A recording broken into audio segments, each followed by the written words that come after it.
Robbie are now also on the call. Joe. All right. Okay, so the financial report, nothing unusual. We did have bond fees that we received this month. We also had some normal expenditures, including legal fees, some existing business fees, which are mostly around our roundtable costs. And then you'll see a big expense for the Go Virginia project. So the City of Hampton agreed to be the fiscal agent for the EVRIFA project, and so those funds have been sent to them for their safekeeping, and we'll hear an update about that project later. We also have, as you know, quite a bit of grant activity at the bottom of the page, and we will also go over that in details. The bulk of that was the Tourism Industry Relief Grant for COVID-19. So all but one of those grant checks went out in December, the rest went out in January. So again, we'll cover that later in the agenda. And I'm happy to answer any questions. Any questions on the financial report? Thank you, Michelle. Hearing none, we'll move to the chairman's report. And today we have a presentation. Just before that, I want to again thank our team. Obviously, through the holidays, we've been busy, and there continues to be just more and more cases in Williamsburg. The city is now back on at least 3 weeks of teleworking, but our team has continued to be very active during that time. So thank you all. And here are the results of really trying to provide as much as we can to local businesses. So thank you for that. Today we want to have a report that was originally the Williamsburg history report. That report has been updated to reflect COVID, and I hope you all got a chance to look at the slides that were sent ahead of time. There's some really interesting information in here and very current data on how our businesses are holding up during the COVID crisis. And I'm going to ask Michelle to introduce Crystal for that report. Sure, it's my pleasure to introduce Crystal Morphis, who y'all met with our first go-round at our targeted industry study. She and her firm are now doing the updated due to COVID-19 at a very discounted rate, which we appreciate, Crystal. They did offer that to their customers who had received their targeted industry reports or other reports late within the past few years. Crystal has worked as a practitioner, economic developer, as a consultant, and she started her own firm in 2012. And I love that she calls herself the idea generator, great idea generator. And I know when I hear about best practices or have questions about that, she's always one of the people on my list to call. So with that, I think we're going to stop sharing the screen and let Crystal share her screen and go through a report, which includes the results of that COVID-19 existing business survey that we did earlier, a few months ago. So thank you, Crystal.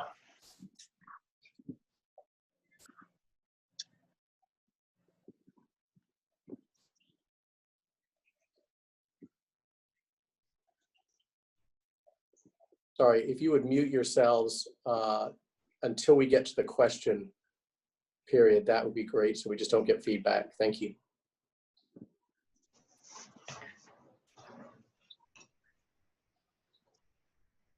Okay. You're on mute. Sorry. That's okay. So I'm unmuted now. Rick, give me a thumbs up if you can see my slides. Okay, good, because I can see your face. Great. So we are in process of updating the strategic plan, the action plan, and the target market analysis for Williamsburg. And as Michelle finished or said just a minute ago, when we finished several studies in 2019, and then a lot of it was changed in 2020. So we've offered to go back and provide some updates. I'm going to ask the group to have some good discussion as we go along. I'm going to go through the slides, but then I'm going to go back to particular slides and stop at one and ask for EDA input on the main strategies as we go forward. So here's our scope of work for the update, and you'll see we're more than halfway through, really finished all the baseline information gathering, and we're at this point now of engaging the EDA in the update. So our agenda, I'm going to share the business survey results. I think you'll find them very interesting. I'm going to talk about some economic highlights and how that's impacting the target sectors of Williamsburg, and then our discussion of goals and strategies today. So the business survey had really great response. Most of them own or manage a business in the city, so we pulled those out. Of course, you're most interested in the responses from the city, so those are the ones that are included in the slides, even though we do have responses from some that identify as being in the Williamsburg area but are not directly in the city. Most of the respondents are restaurants, business, professional services, healthcare. Those are your core clusters, so it was good to see that that's the response that we received. Most of them have been in business a long time, and most of them are small businesses.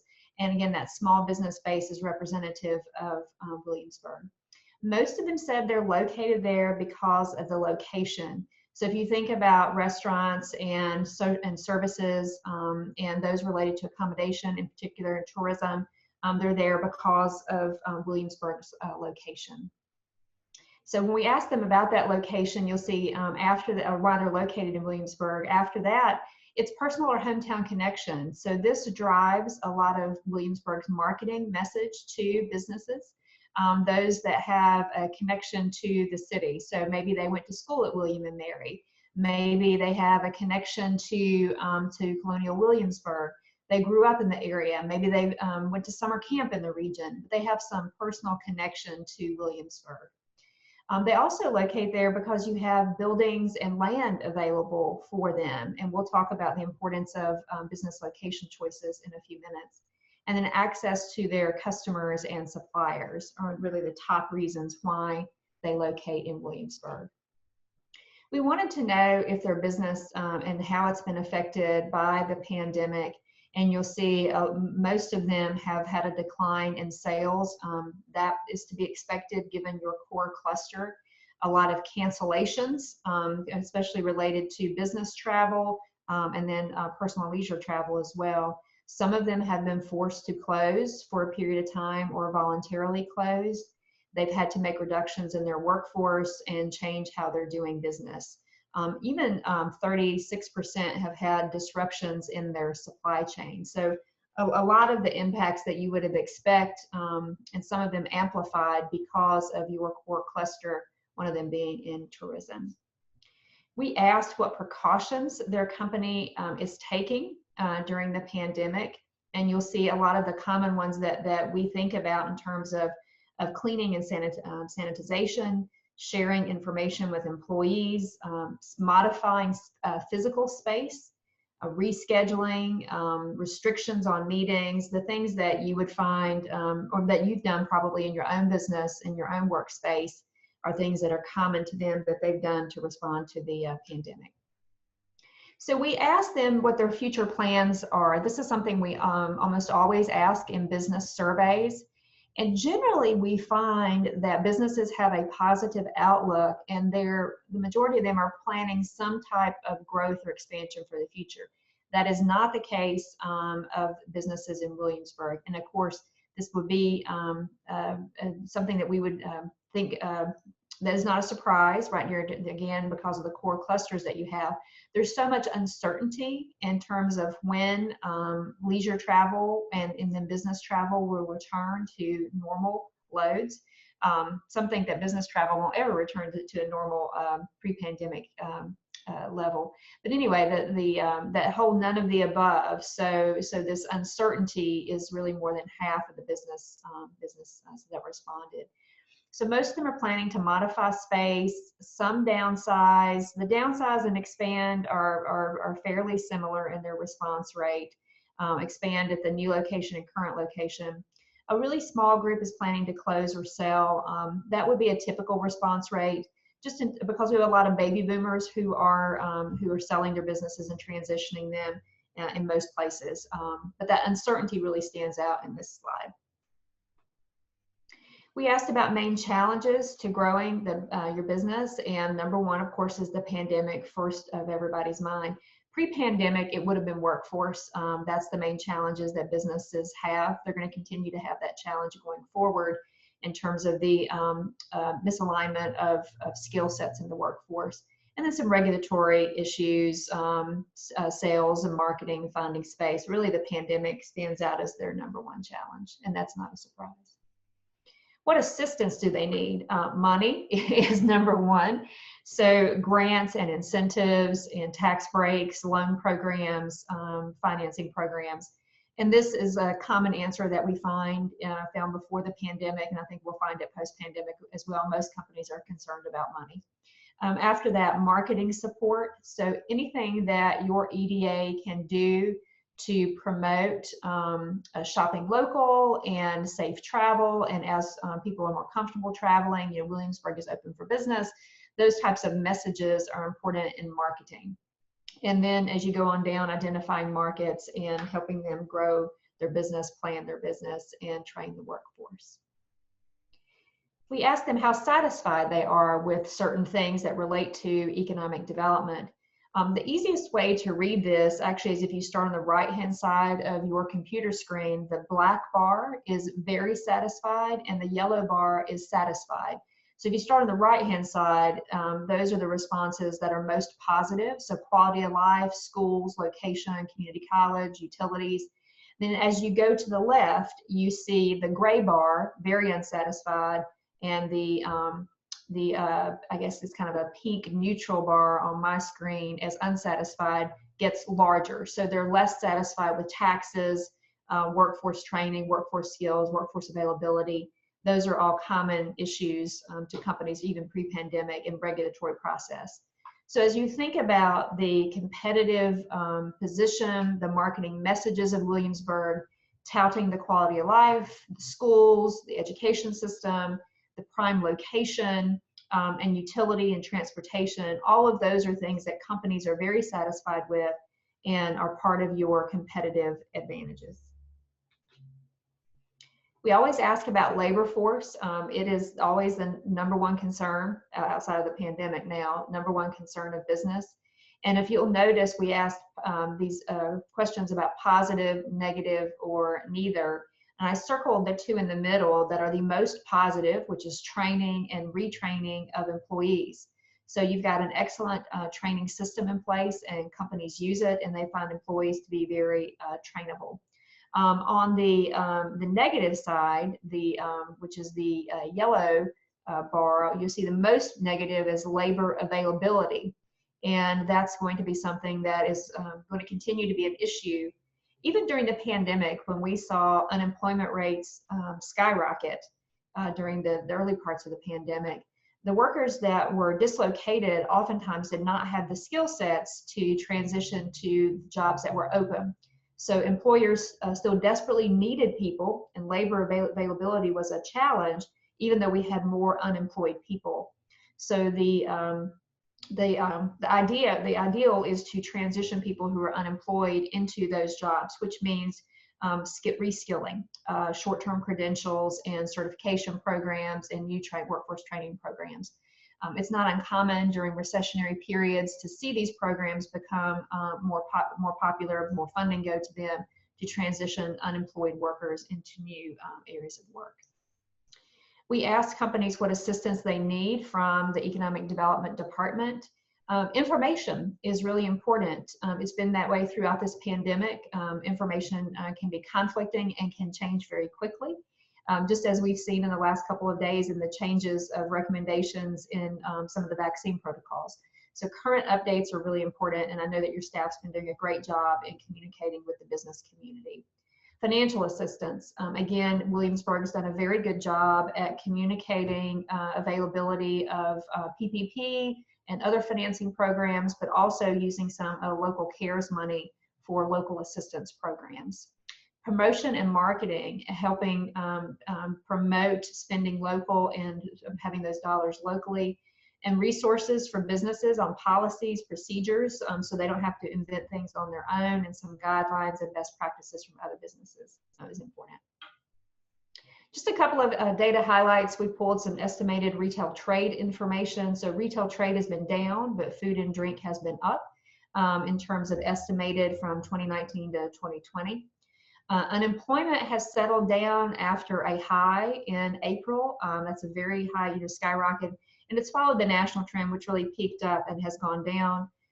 The economists that I've been listening to, and I pay attention to several in both Carolinas and Virginia, anticipate we'll continue to make some gains in unemployment, but that we will not reach 2019 unemployment levels till probably sometime into 2022. It may be second or third quarter into 2022.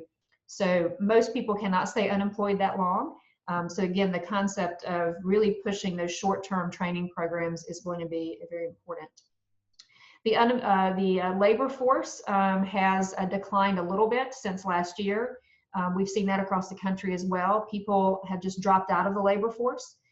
They maybe don't want to work during the pandemic. They don't see opportunities during the pandemic. So there's been a labor force participation rate that has declined. As more job opportunities open up, we expect that to bounce back. And you'll see that the business establishment numbers are about the same, and it's just a little bit under the 10-year average for Williamsburg. So you've not had mass closure, which is good. And considering that many of us see some light at the end of the tunnel, hopefully your businesses will be able to continue to hold on and you will not have a substantial loss in the number of establishments. In terms of the target sectors and impacts, your main one, tourism and hospitality, is continued to lag into 2022. If you follow the Delta CEO, he said a couple of months back that he does not expect business travel to ever return to 2019 levels. We've just realized too much cost savings. But economists do predict there will be a surge in leisure travel probably the second half of this year. People are very eager to go somewhere and to get out of their house. And Williamsburg stands to gain in that because you are such a wonderful location in terms of you're drivable from a huge portion of the East Coast population. You're also a family location. You're seen as a safe location with a lot of outdoor activities that people can do. So I expect that you will rebound faster in the tourism and hospitality sector than those that, for example, don't have those advantages of drivability and outdoor activities. Professional and technical services are expected to continue to grow in the economy, so that's positive, as well as business services. And then health services is expected to continue to grow as well. Just beyond the pandemic, the demographic shifts that the United States is experiencing is fueling that. So here's where I'm going to slow down and I'm going to run through some slides and then go back to them for some discussion from the EDA board members and staff, of course. These are the 6 primary goals from the action plan that we completed in 2019. We do not recommend any changes at the goal level. The overall goals for Williamsburg remain the same. They're about strengthening your clusters, aligning your talent development strategies, marketing Williamsburg, developing business sites, buildings, locations for business, working, increasing and supporting the small business and entrepreneurial ecosystem, and then making sure that you have appropriate incentive policies in place to encourage clusters. So those high-level goals are still relevant. Where we would like to recommend changes are at the strategy level, and then of course underneath at the action step, because there are a lot of near-term things that are different because of the pandemic. Each one of these slides, and I'll go through them quickly, then come back and ask for discussion. We put the 2019 strategies on the left-hand side, and on the right-hand side, you'll see we want to keep those, and then we've added a couple of more. So for this one, we've added some strategies on recovery and resiliency, short-term growth, and then leveraging a regional study. The next one is on the talent development piece, and you'll see we've added a couple of those about short-term training and remote work. I'll come back to these for depth in a minute.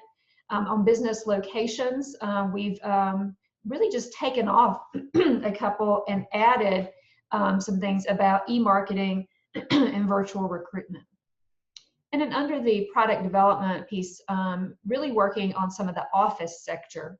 There'll be a lot of shifts and changes in the office sector, so we want to talk about that.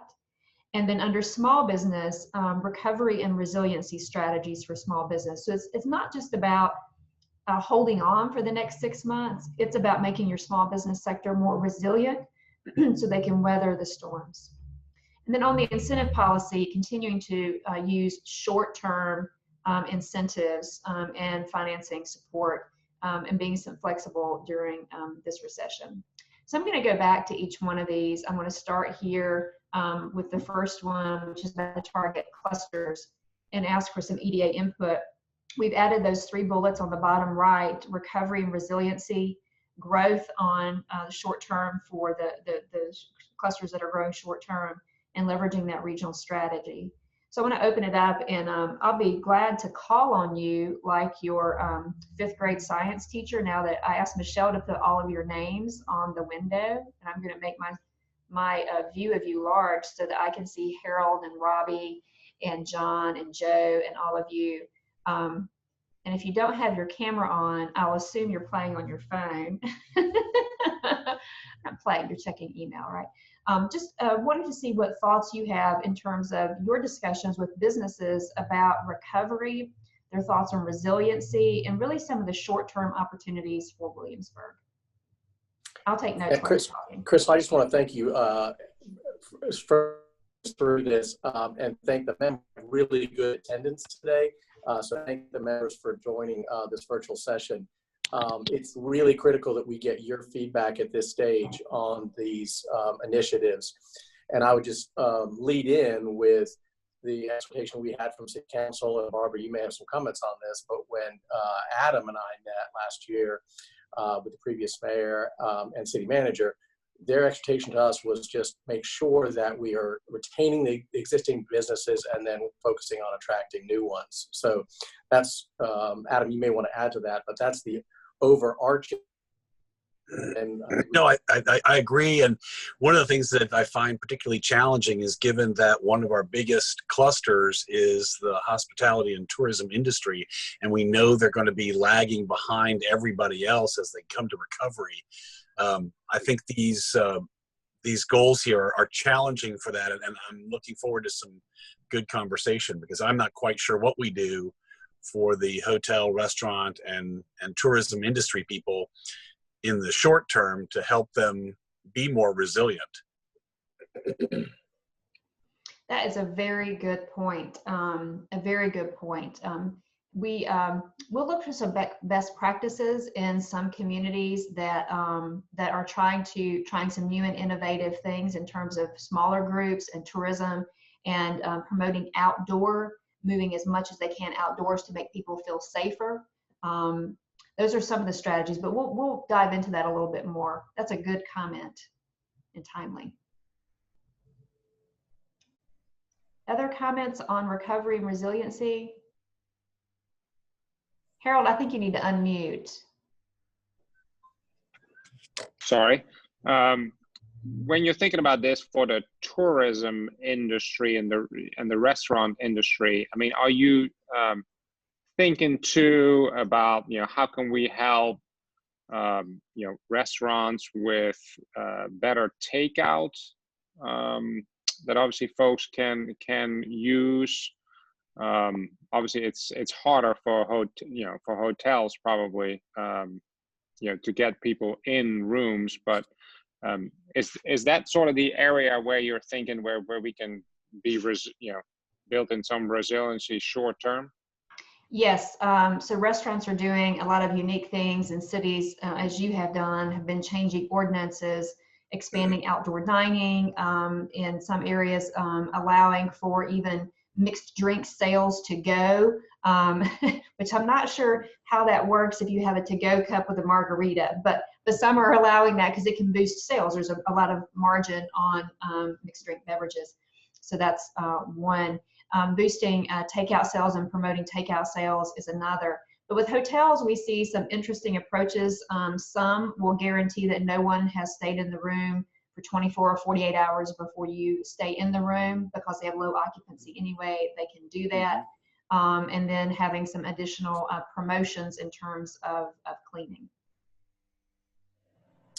Joe, I want to make sure you noticed that David Trichler joined us. And David, we are looking at just the beginning of the strategies for the 2021 strategic plan, and specifically feedback on new strategies and also some action items that can be developed under any of these that would be useful.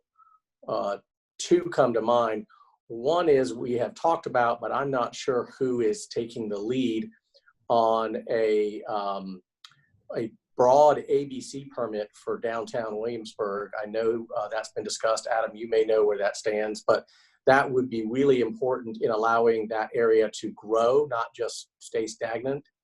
And the second would be one that I've talked to Barbara Ramsey about at length, which is a long-term plan for Prince George Street, but also the Edge District and other areas, how the EDA can specifically for restaurants expanding their outdoor eating, making it attractive, making it permanent, making it workable for 11 or 12 months of the year.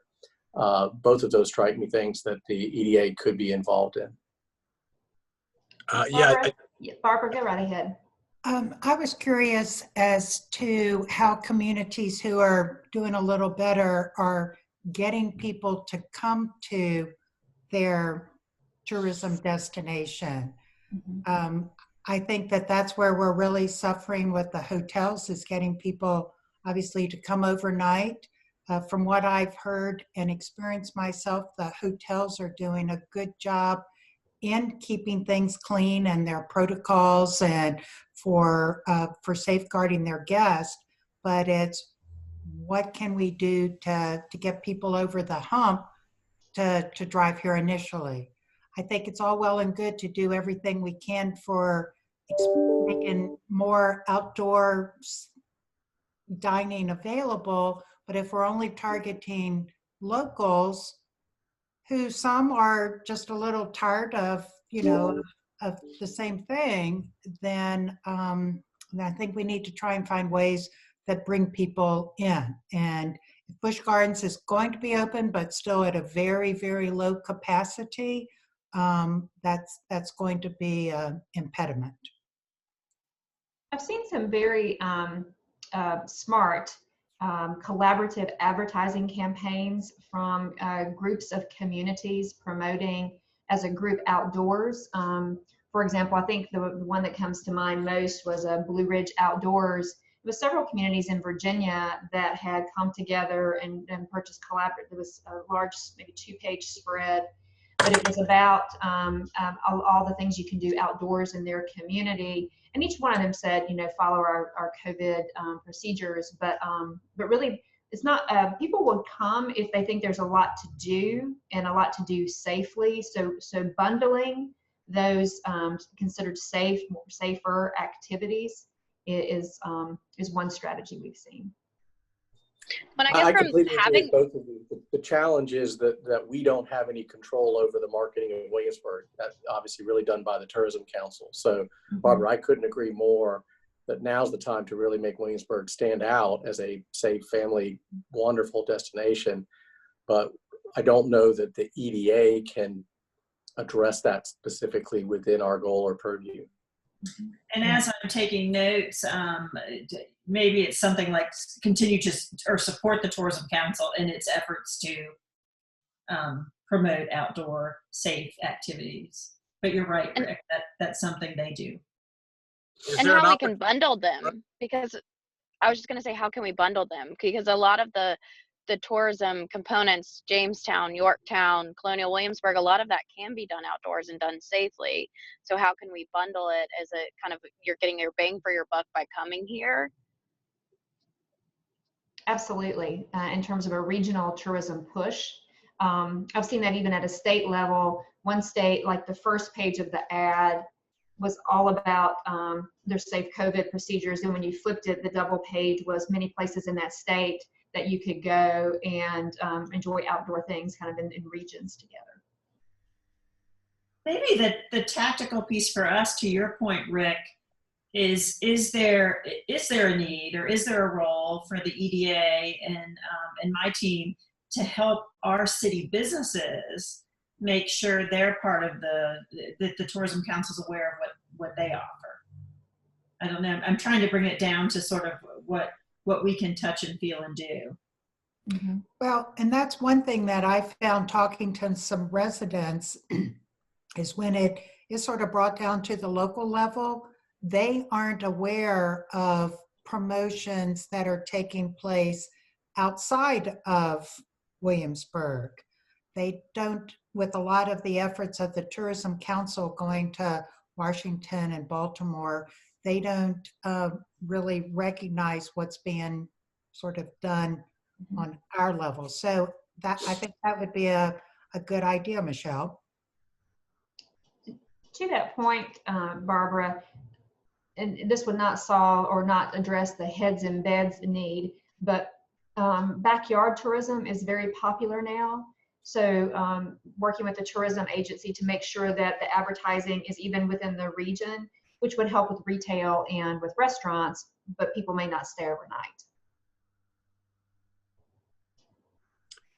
There may be a role if we, and Michelle, you might be able to speak to this a little bit, if the EDA could maybe speak collaboratively with James City County and York County through our administrative officers who are on the council to share the idea that in the short term, refocusing some of that marketing strategy in a more local way might be a tactical benefit. I'm not trying to tell them what their marketing strategies ought to be, but tactically over the next 5-6 months, it might be more lucrative for all the local businesses, small and large, to spend some money targeting drive time people that are 2 or 3 hours as opposed to 6 or 7 hours or 10 hours.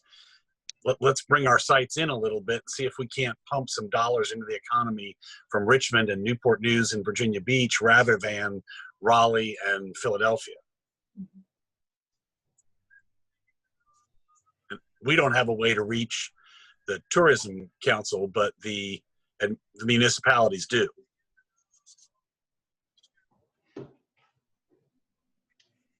Other thoughts on the clusters? We can always come back to this conversation. Any other thoughts on the growth clusters?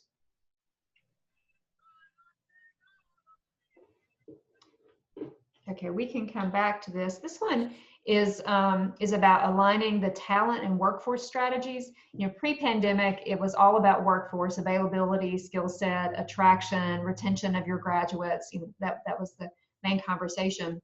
Now you'll see a couple of bullets here at the bottom. Short-term training. One of the things that economic development organizations are doing is to help promote the short-term training, credential, and certificate programs at community colleges and other places to get workers back into the workforce, and then also to promote remote work options in terms of talent recruitment. Again, you have wonderful quality of life. We do see people moving from major metro areas to smaller metro areas. It's unlikely that someone will move from New York to my town of Elkin, a tiny town in the rural part of the state of 4,000 people, but it's very likely that someone might move from New York to the greater Richmond area and kind of that region, if you will, and then hone in on, you know, Williamsburg, Jamestown, and places like that as part of a greater metro area. So that's reasonable, and we do see those moves happening. And when you get those people, you get trailing spouses and you get their disposable income. So promoting Williamsburg as a remote work location. We even see, of course, a lot of incentives to pay people to move as well. But those are a couple of things that we wanted to add under the talent piece. Any comments or discussion on the remote work and reskilling of workers? Crystal, I have a question there, because you mentioned in the presentation that workforce tends to be, the problem most of the times. In the tourism industry, there's probably very little that can be done remotely. I mean, we need to have waiters and waitresses and people like that in restaurants, of course. What other areas can we look at if it's not tourism, where we could use a strategy of remote work? What industries are we looking at for the city? So 2 things. One, a remote worker could work anywhere. So they could be working at a job in New York and just live in Williamsburg, and you have their disposable income. But Sure. In your target sectors are also professional and business services that we saw growth in Williamsburg over the last few years. So a lot of professional services, business services can be done remotely.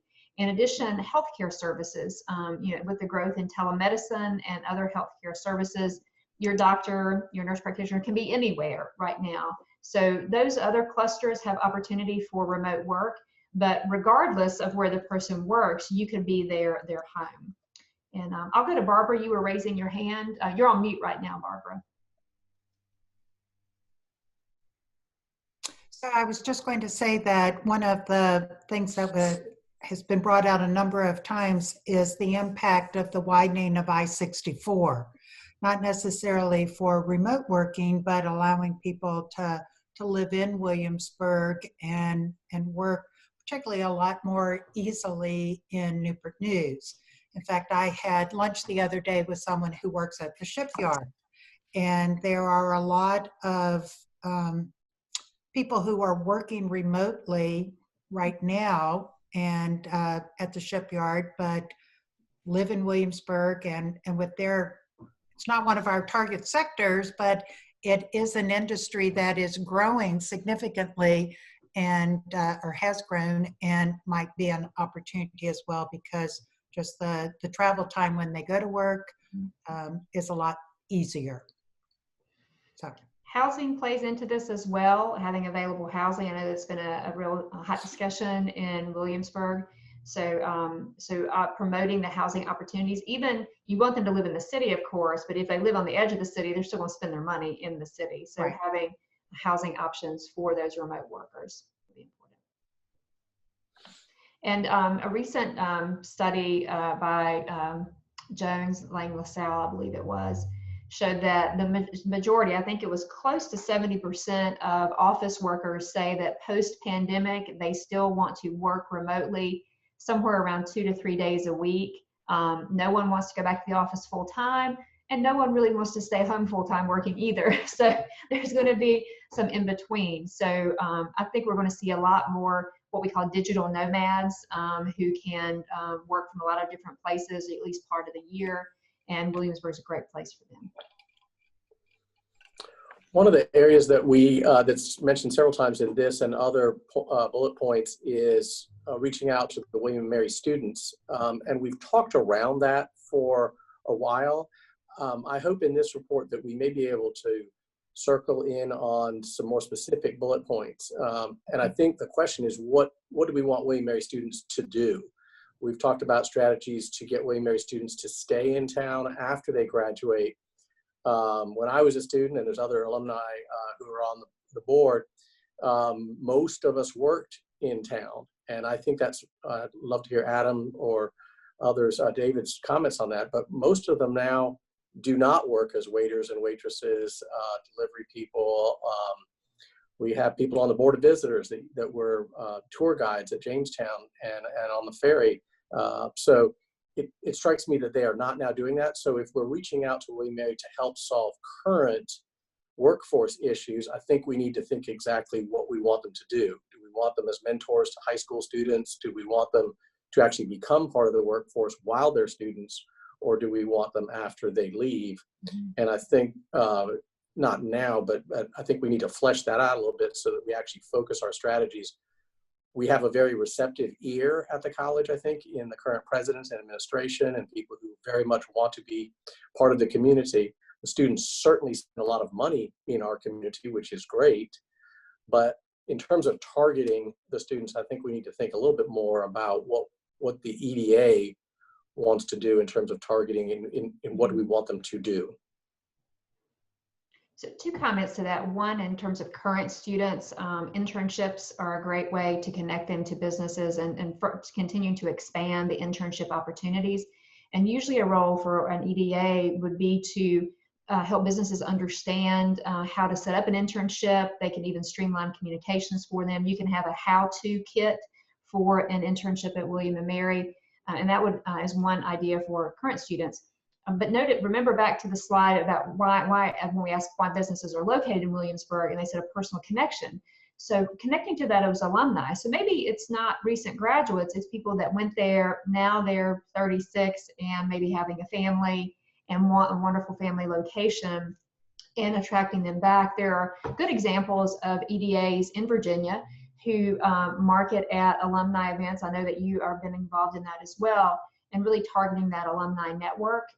For example, you may have alumni in New York. It's been in a 500 square foot apartment during this pandemic, would really like even a postage size stamp yard in Williamsburg. And so, you know, this is a great time to appeal to those folks to move to Williamsburg.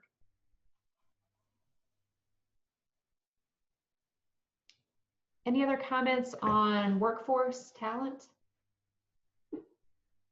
Just, Robbie, David, or John? Yeah, and this, John may have some thoughts with the entrepreneurship hub, but one thing that I know they were beginning to do pre-pandemic was to do some of their founder series with some William & Mary alumni founders. So Rob, I don't know if you were part of that at all. But that's a way to get those who are entrepreneurial minded or business minded to see how some smaller businesses in the local community can start to form. And I think in terms of your kind of impact, those are the types of students you want to target, because they're already thinking about creating jobs.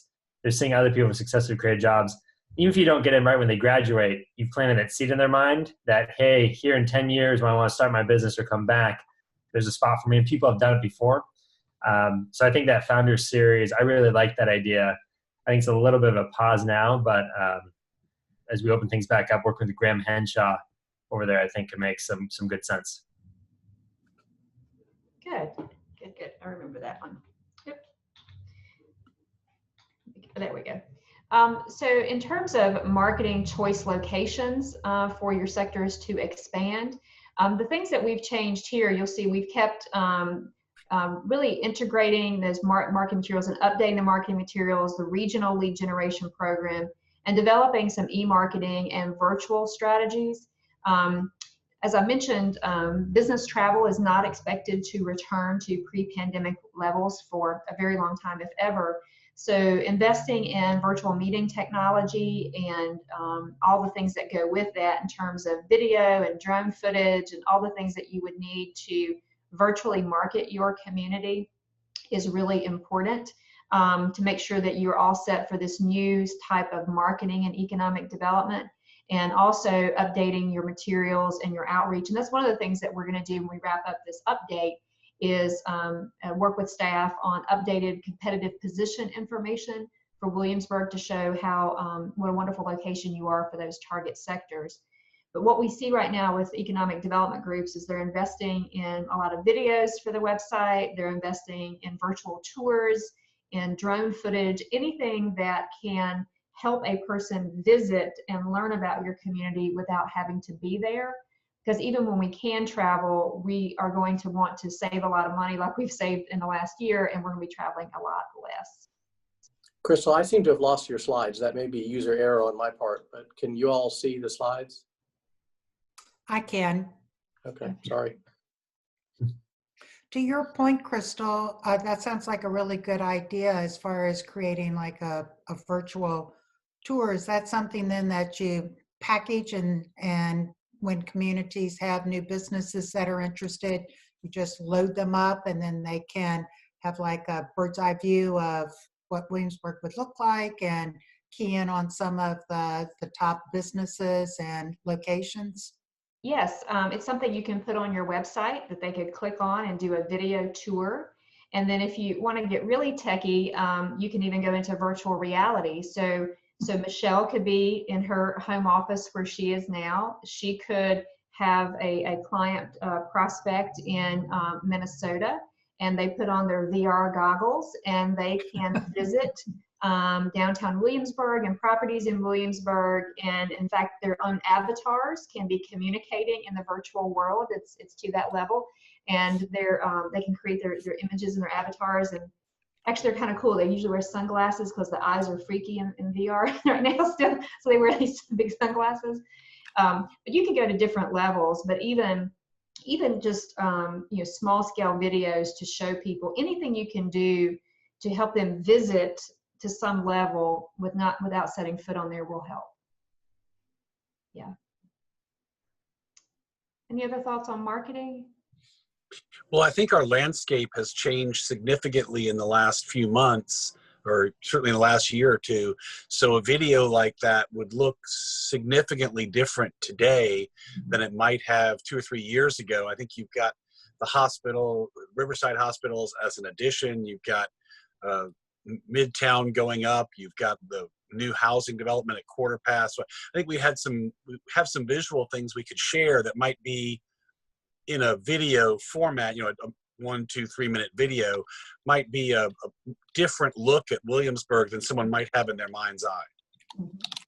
Well, and we've heard that of attending even the Global Film Festival receptions where they bring in alumni and saying, boy, a lot of things have changed, just even with the number of restaurants and entertainment options. So I think you're right on target, Adam. Yeah. But we are not the same town we were 3 years ago, 4 years ago. Yeah, it would make for a pretty energetic video. Yeah. And you may look into, and again, back to the number 2 reason why businesses locate there, a personal connection. Blacksburg created the Humans of Blacksburg. It's mainly a blog series, but you could have short videos of people in Williamsburg, entrepreneurs, William and Mary graduates that returned, as a way for someone to personally connect with a story of a Williamsburg person and have that level of connection. Really telling the story of really just everyday people, business people, healthcare workers are great. And Yuri and Joanna and even Michelle, you could do short ones on your phone for social media. Of course, you're putting on the website, you want them more professional level, but just for social media purposes, you could do a very short Zoom Q&A, that you edit out to about 1.5 minutes or something, or a couple of minutes or if you want something longer, you could do a couple of long forms and some short ones. John, why did you come to Williamsburg? And, what do you think is great about Williamsburg, and use those in social media. The Blacksburg project is based on the Humans of New York. You probably are familiar with that project. Okay. So in terms of space and business locations, we had really one primary, which was product using private partners and some city resources, so public-private partnership. But one of the things that the pandemic is doing is it's going to really shift up the office sector. And again, with your professional services and business services targets, office is important. We're probably going to see a downsizing of some space, but that opens it up for other users. So working with your major office companies and learning their plans, like are they going to be able to lease out 1/3 of their space or 60% of their space? And that's going to open up new office space for you to backfill with new companies. And you may find quite a bit of small and medium-sized professional services, business services firms that may be interested in getting out of a major metro area into a smaller community, and having that available space will be important. You also have probably other shakeups in space too. I still have a mixed view on co-work space. There are companies that are launching co-work space right now, even though I'm wondering, how's that going to play out? But people will get tired of their home office, 5 days a week, and the freelance economy continues to grow. It was, last time I checked, maybe close to 40% of workers are freelance workers, and it's projected to continue to grow. So that co-work environment is going to have some need just from the growth in freelance as we go forward. Any of you are involved in real estate or the office development market have any thoughts on that?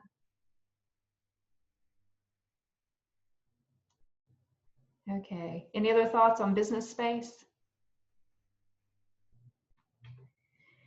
Okay, so now we go to small business and entrepreneur development. The two main ones stay the same, about making it easier to open a business and supporting women, minority, and young entrepreneurs.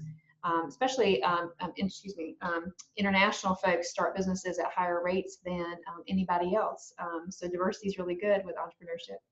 And our recovery and resiliency strategies, we've talked about some of that before, but with small business recovery and resiliency, some of it is training and mentoring to help businesses do a better job at managing.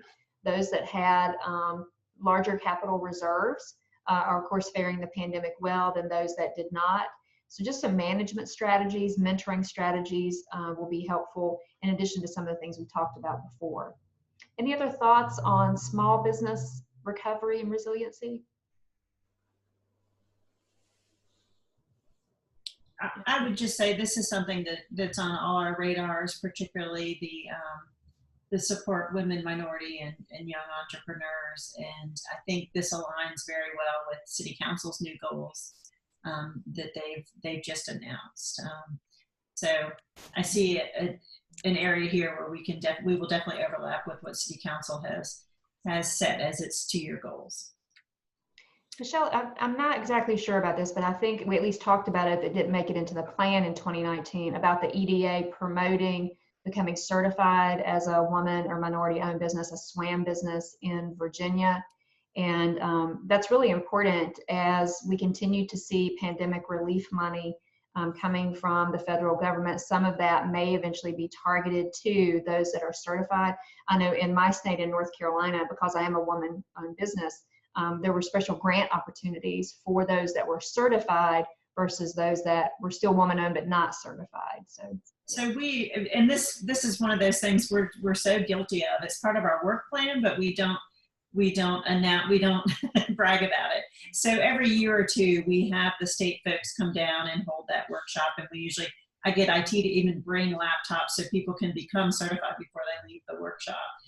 So that was definitely on our radar as a tangible thing we could do in support of council's goal and this goal as well. Very good. That's something we could schedule in the near term, as I think a lot of people, I mean, obviously not in the next 2 or 3 weeks, but I think people are looking at the engagement with federal grant programs and understanding that there may be opportunity that they've missed out on. And maybe we might find a way to motivate some business owners right now in this environment where they would be more receptive to that message. Chris, so I have a question. Sorry, someone else is going to hurt you. I had a question about 2 statistics that relate to making it easier to open a business in Williamsburg. The survey said 17% are concerned about local regulations being a hindrance. And I wondered if you could put that number in context. We've had a lot of comments from businesses that Williamsburg is really easy to do business with, and even in relation to other jurisdictions that they've dealt with. So maybe you could contextualize that. And then the second was the 34% that's unsatisfied with taxes. We have some of the lowest taxes in the state, both for businesses and residential. So again, is that a high, low, or normal number? People love to complain about taxes, but they're not that high for businesses here. So the 17% number is pretty low. Most people complain about local regulatory process, even if it is a smooth process. So that is low. One of the things that your office does a good job at, but may not self-promote enough, is the fact that they are a liaison and an ombudsman, a one-stop shop, if you will, to help businesses through a regulatory process. So that's something that you market, but then you got to keep marketing that hand-holding service to help them through the regulatory process. The 34% that are unsatisfied with taxes, that's probably a little bit high compared to other places. I can go and look and see if we have specific comments that can put some more context around that. If not, then as Michelle, Yuri, and Joanna meet with businesses, and if they talk about taxes, really diving in and understanding that a little bit more. And this may be an opportunity for additional communication from the city about, in terms of competitive position, how you're not a high tax location, and it could be perception. People coming from out of state would complain about B-poll tax because that's not in every state. But Michelle, maybe you could comment on that. I'm surprised to hear that as a hindrance to opening a business in Williamsburg. Yes, I actually 2 thoughts. I had a note to maybe reword this as promote how easy it is to open a business in Williamsburg instead of make it easier. And then on the other issue, I'm wondering, I spoke to one of the Kiwanis clubs, the James City County Kiwanis Club last week, and talked about a lot of exciting stuff. And the one thing at the end they really wanted to talk about was what they call the Tommy tax, the historic triangle. It's our tax, Crystal, that pays for our tourism marketing that's been so helpful to this region. So I think I wonder if that's on some people's minds. We've not seen a change in revenue numbers based on that tax. Some people said the sky is falling and everyone's going to drive to other localities to dine and shop. The thing is, when you really dive into those numbers, if you travel east and south, their taxes are higher even with our additional tax. And so I guess they'd be going to New Kent County. So I wondered, only because of my experience last week, that all those gentlemen seem to still be thinking about that, if that was a factor. Do any of the members here any color on either of those? Because I think one of the things we really do want to understand is what are the hindrances to opening or maintaining a business in Williamsburg as opposed to other localities? I do, in the restaurant, we do get pushback from locals about the 1% additional tax, even though I point out that our net taxes are lower than Richmond or Newport News. That's not really the point. They just don't think it was, no one asked their permission and they're irritated about it. And I think that's probably far more relevant than the actual financial impact. Thank you. And then the last one is related to the incentive policy, which we're going to recommend keeping that alignment, but then just be more flexible during the recession and then the recovery. We see economic development groups, local government groups being more flexible if companies have a hard time meeting their performance standards. Sometimes they're extending the number of years or adjusting the grant thereof. And so that's something to think about as you go forward. You may even want to change some of your grant requirements. In terms of companies may have a slower startup phase over the next couple of years, whereas before you might have expected 5 jobs, 10 jobs, 20 jobs in the first year. There may be a slower startup phase, and so there may be some more leniency in the incentive policy as well. And then just keep up your good work in terms of finding financial support for companies. You've done a really good job with the COVID relief money and the other financing programs that you've been able to put out there, but just continue that as well.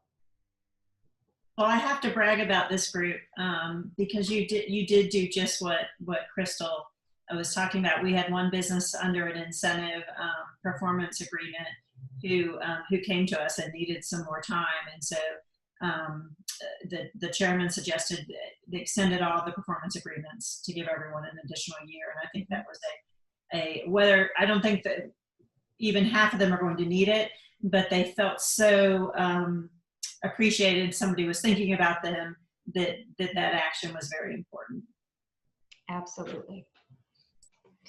So before I wrap up with some next steps, is there anything else that's important to this EDA, to Williamsburg's economic development program that we've not talked about, particularly short term relating to the pandemic impacts, or even long term over the next 3 to 4 years? Something that maybe you've talked about as a group or thought about individually that we've not brought up?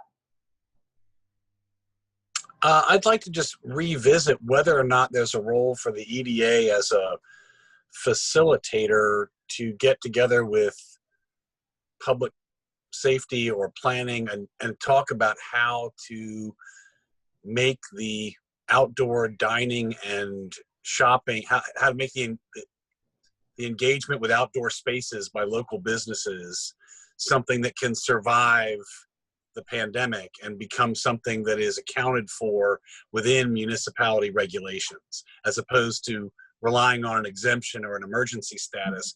If we want these businesses to pivot and do it right and make it look good, I think we need to have a strategic answer for encouraging and rewarding that kind of investment of time, energy, and treasure to make better engagement with outdoor shopping and dining. Mm-hmm. And I don't know that the EDA is the facilitator of that, but it's something we've talked about a lot in our group.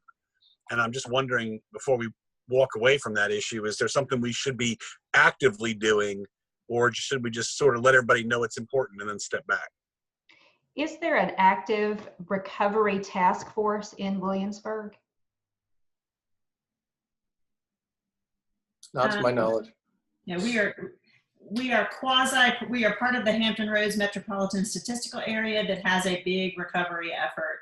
And they've tapped into a handful of our CEOs to serve on that. So we, while we are not official member of that economic development region, we're still invited to their meetings in the chamber. You know, we're still part of that MSA. And so that is happening. We talked about doing one regionally here, and for various reasons, it did not happen. I will say that City Council has asked the EDA to do this, and this effort we're doing right now is the first step in that. So a recovery plan is something we need to do. City Council has requested it.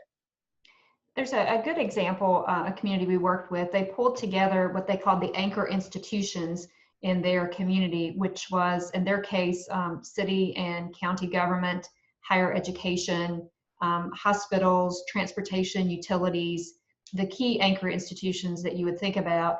And they formed a recovery task force and developed a 10-point, as they called it, action plan for recovery. I've heard of other communities doing similar, but they did it right when the pandemic started, and then they stopped. But really, the recovery is going to last a couple of years. So developing that task force with an action plan for recovery that addresses the needs of the anchor institutions, and in your case, key business clusters, like, you know, Colonial Williamsburg will be an anchor institution, William and Mary, anchor institution, and that recovery task force can do the work over the next couple of years, because it'll change over time, but having a focus on it will be important.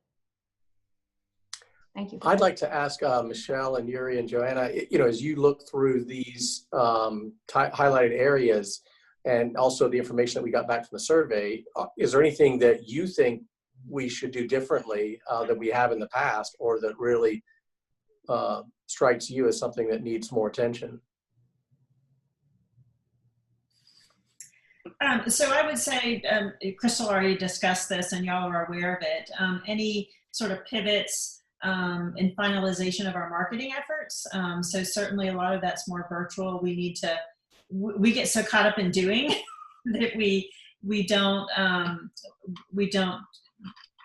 pay as much attention to that marketing, both internally and externally. So we're marketing to recruit businesses, to our existing businesses, but we need to market ourselves internally as well. So that's something that's high on our radar, but that's included in this plan.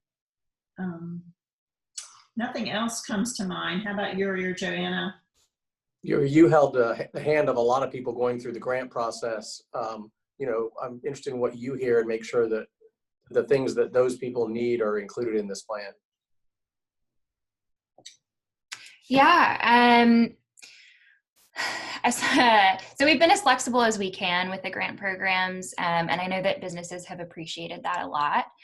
We've been putting language in the program guidelines that we create, especially since COVID, that we're liberally interpreting the program guidelines in favor of the businesses, and that has been really key in getting a lot of the grants to the finish line, and that's been incredibly appreciated. I think above anything else from the businesses is how flexible we've been and how willing to handhold and get people to the finish line.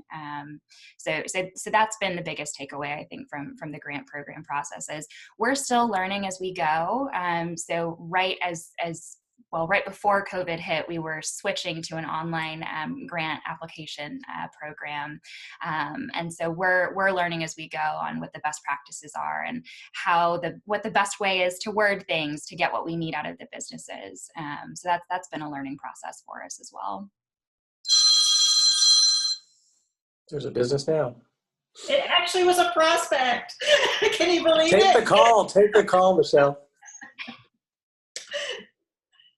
Anything else?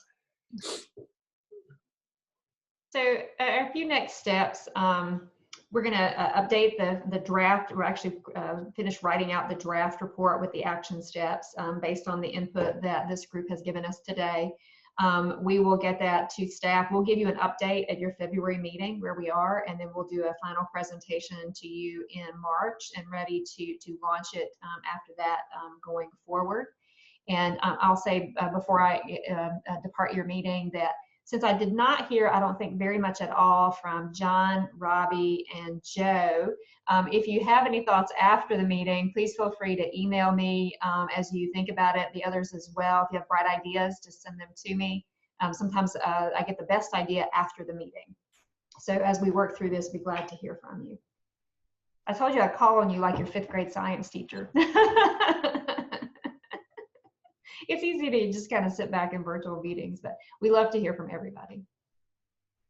So I think that's it. Crystal, thank you very much for your expertise and your presentation, and it's been very helpful to distill this down and move it forward.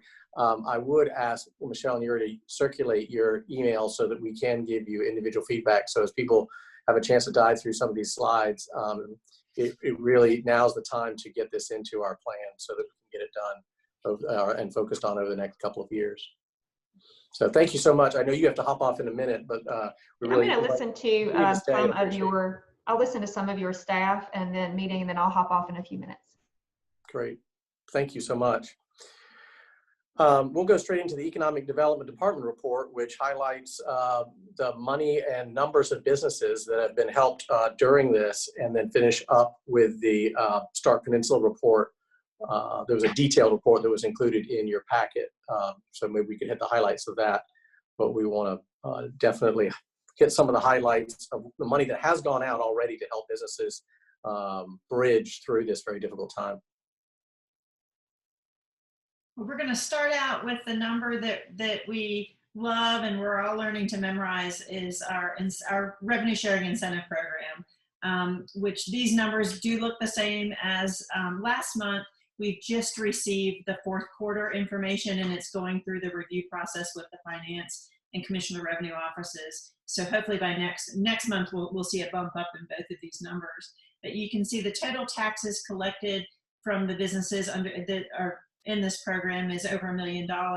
The incentives paid are $369,000, and the net new taxes to the city that the city would not have seen without these projects is a little over $700,000. So a success story no matter how you look at it. So this program continues to be very well received and paying benefits to the city.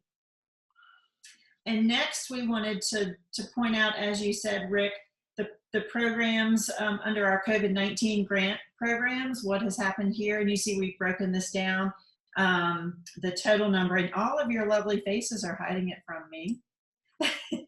The total number is almost $1.3 million. So this is money that City Council and the EDA have gotten directly on the street to help our businesses. And you can see the details there. And I'd say just for time, you can see those details. We're happy to answer any questions about it. I think everyone's aware of the programs, and we'll keep reporting these numbers. And now I'm going to turn it over to Yuri for Stark Peninsula. Stark Peninsula. Yeah, so I'm going to actually do a quick overview of December grant activity. So 98 of those COVID-19 tourism relief grants went out last month. You'll see this number does not match what was on the previous slide. We had a couple that had to go out this month. So those will be reflected in your next month report. And then we had a small business investment grant go out to Barrett's. On the previous slide, you would have seen that we have had 5 COVID-related SBIG program applications approved since COVID. Those are only the ones that money has gone out for. So that number, including ongoing projects, is probably more like 10 right now. That program has probably gained the most popularity out of all of your regular suite of grants that are available to businesses. Any questions on December grant activity? All right, seeing none, I will move on to Stark Peninsula. So we've got some new faces on the board since I last talked about Stark Peninsula, so I wanted to do a brief history. So back in 2012, it began as a very informal weekend-long event. If you saw any of the pitches at that point in time, you'll probably remember that they were very, very early stage ideas. So this was something that was produced by the Peninsula Technology Incubator, which is now now rebranded as Reactor down in Hampton. But it was always hosted and co-produced by the 6 localities on the peninsula. So City of Williamsburg, James City County, York County, Newport News, Hampton, and Poquoson all work collectively on this event. So back in 2012, the concept was really come with a very, very bare bones idea. You can pitch it. We'll let you know if it's viable. You'll have access to different, sort of like a think tank. You'll have access to mentors and CEOs in the region that you might not have access to otherwise that can help you brainstorm and workshop this idea. As the years went on, the event sort of became a little bit more structured. And in 2016, the EDAs of those 6 peninsula localities entered into a memorandum of understanding. So with that MOU, we were able to provide financial support and a little bit more structure to the event. Each year, once the event is over, we always get feedback from the participants, from the pitchers, from the judges, just to make sure that we're still meeting them where they need to be met, and make sure that we're still providing an event that's actually worthwhile for them. Some of the feedback that we've been getting in recent years is that for entrepreneurs right now that are working other jobs or have families, coming to an event that lasts an entire weekend is hard and is just not doable for a lot of them. So in 2020, we did decide to change the format from a 1 weekend event into a multiple event program throughout the year. So in 2020, we had the format change, and this was actually a change that we intended to make before COVID even hit. So back in December of 2019, we started the planning for the 2020 event, and we had decided that we would do a couple of micro pitch competitions. People would be able to, if they didn't win a micro pitch, they could come back to a following micro pitch once they attended a couple of the other programs that we put on that are a little less formal. We've got different events to help people perfect their pitches. So they could lose the micro pitch, come to some of those events, perfect their pitch, come back and win potentially, all in the course of a year, which was not an option before. We also changed the prize structure. So the micro pitch winners are eligible for winning $500, but they wouldn't get it unless they came and pitched at the final event. If one of them won, they would receive $5,000 and forego that $500 original micro pitch win. The great thing about this is that with the change from the structure of the previous prizes, we ended up not actually losing any money over that part. And we had some pretty decent press coverage. WA Daily, Virginia Gazette, Inside Business all covered it. And you can see direct links to those articles in the report that was sent around. So these were the winners of the 2020 event. All of the events were virtual, which was very well received from the entrepreneurs. I'm not going to go into a ton of detail because I want to be respectful of time, but the winners were Chair One Fitness, Wave Coffee Brewer, and Hot Rock. So next steps, we entered into that 5-year MOU back in 2016. We're working now on revising it, and we'll be bringing back another MOU for you to review sometime in the next couple of months for the next 5 years. And I believe that is all I have for Start Peninsula. Any questions? Excellent, Yuri. We thank you for taking leadership role in coordinating that for our whole region, and we've hosted it several times, so it's been a lot of work on you, but really appreciate your doing that. And we hope to get a big land of a great new entrepreneur in our area as a result of it. So thank you for doing that. Yeah, one of the great things about this one, all 3 of those winners have become community members at Launchpad. And so they're engaging with Rachel, she's working with them, and it's exciting, yeah. Fantastic. So we actually are landing them in the Launchpad, so that's great. That's the cycle that we want them to go through, so that's fantastic. Any old business or new business? I'm not aware of any. We'll go into the liaison reports. Many of those were submitted ahead of time as we've requested. I do want to start in reverse order, and I want to ask Barbara if you would go first. I want to be respectful of your time. I do want to highlight, Barbara gave an excellent presentation to Kiwanis today on the city strategic plan in person, not virtually. So you've definitely been out there on behalf of City Council talking about all the good things that are going on in Williamsburg to the region. So thank you for that. Is there anything that you want to update us on for this month? To be honest, I can't even remember what all I put in the liaison report. I think there was a link to the State of the City. It's still on the city's YouTube channel, so everyone can check that out. We do anticipate making an announcement about the fire station at tomorrow's meeting. And so that's really exciting in a number of ways. So, Michelle, can you think of anything else? As to say, I don't even remember what I put in my report. Yeah, your report was That's awesome. a senior moment, I guess. No, it's one thing I would mention is we're starting to deploy the wireless Right. pilot program in Highland Park, and our IT director was on the news last night, so it's really nice to see that happen. And then, yeah, Barbara's report is very thorough on the agenda if y'all want to take a look at it. And so the State of the City, if y'all haven't seen it, please tune in. It's 48 minutes, but it goes by really quickly. It was very well produced, and that was a local City of Williamsburg business that produced it for us. And I think it introduces a change of tone and some directional changes that are important for the EDA to be aware of. So yeah, I would second that. Running through the liaison reports, Greater Williamsburg Partnership. Adam, anything to add there?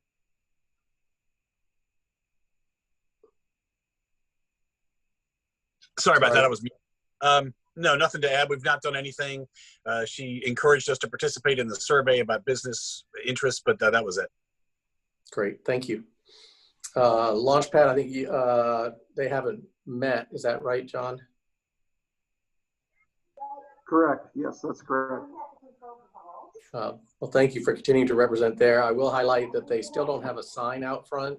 We've asked for that for 2 years, and we're giving them a lot of money. It's supposed to go to the ARB this month. They promised me, Rick. I'll believe it when I see it. The business roundtable, we had a very successful business roundtable yesterday. Adria gave an excellent presentation on COVID locally, nationally, with some really good slides. If you didn't get a chance to see that, COVID has been something that I think has been particularly hard to get accurate information and timely information on.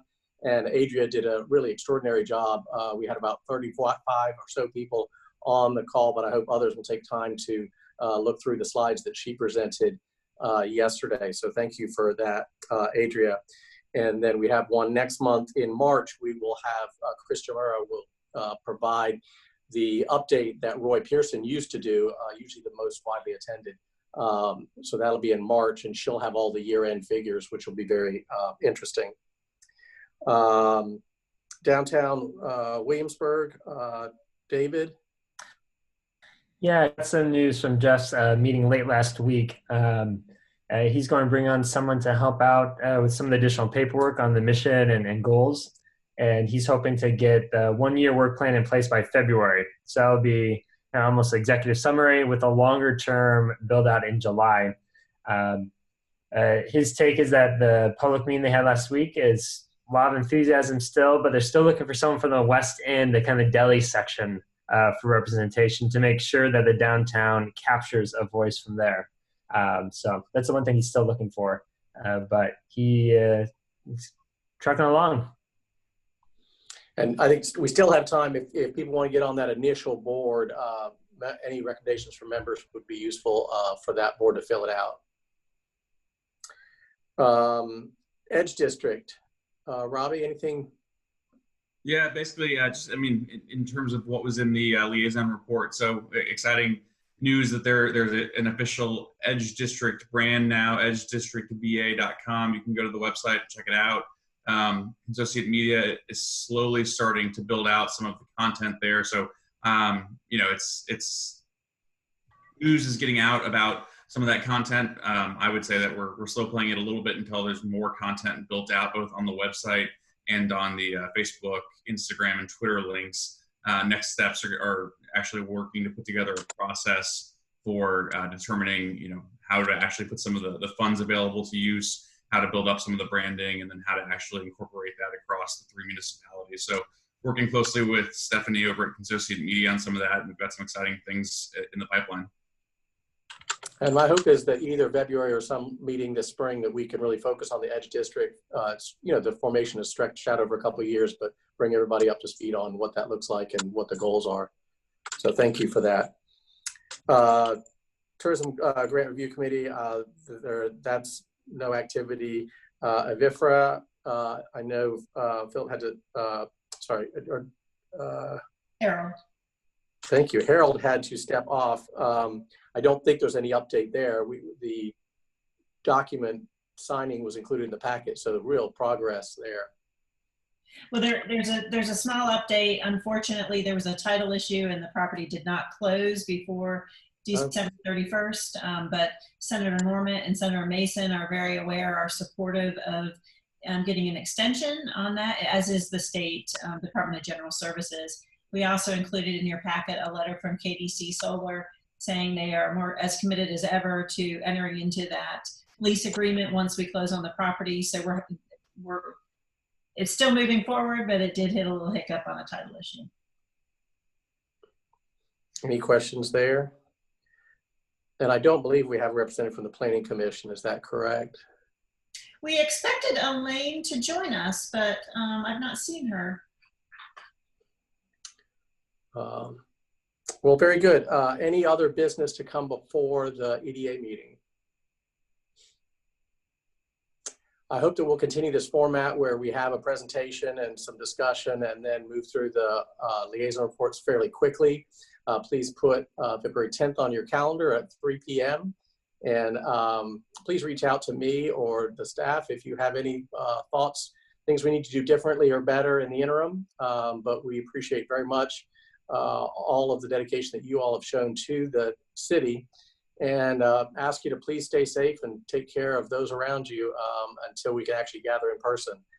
It's my personal view that the next couple weeks are going to be quite difficult as the number of cases still is greater than the number of vaccines. And so it's still going to be perhaps 6 weeks, according to Adria's presentation, before we really bend the curve on this and start to come out the other side. So the dark, cold months are hard for our restaurants and hotels in the city in a good year, and this is obviously not a good year for them. So please continue to support our local restaurants. And along that line, I've continued to repeat what Adam Steely made us aware of, that if you order from a service, Uber Eats or Grubhub or any of those services, often they will take up to 1/3 of the price. So the restaurant really doesn't get the benefit of that. So if you want to support our local restaurants, please pick it up or go in person. Makes a big difference to our local restaurants.